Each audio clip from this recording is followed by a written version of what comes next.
pas Dieu. Spurgeon disait, il ne suffit pas de ne pas faire le mal, le chrétien est appelé à le confronter. Mais la génération moderne aime la zone grise, elle aime les discours doux, elle aime tout relativiser, y compris la croix. Et le juste, il se tait. Il a peur de perdre des amis, de paraître radical, d'être annulé, de déranger. Mais l'enfer avance, parce que les justes ont cessé de prêcher comme Élie, Jean-Baptiste et Paul. Vous pensez que vous ne serez jugés que sur les paroles, mais vous serez aussi jugés sur les silences lâches. Dieu vous a donné une voix pour clamer. Il vous a donné une vision pour dénoncer. Il vous a donné la foi pour résister. Et vous avez préféré les applaudissements du monde. Vous avez préféré être sympathique.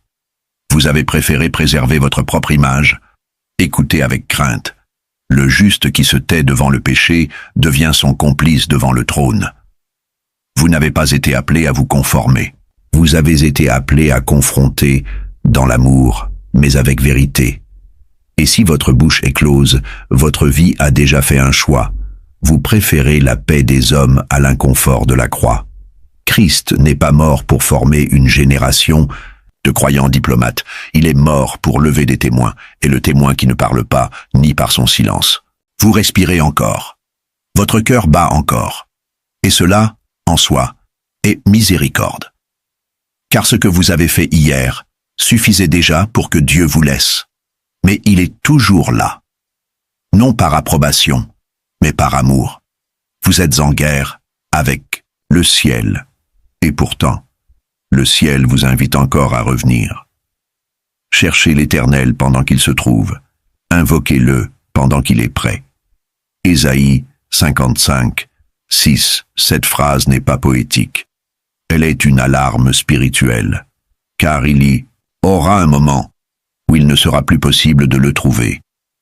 Il y aura un moment où le temps s'épuisera. Et ce qui est maintenant une invitation deviendra jugement. Spurgeon disait, « La porte de la grâce est ouverte, mais personne ne sait jusqu'à quand.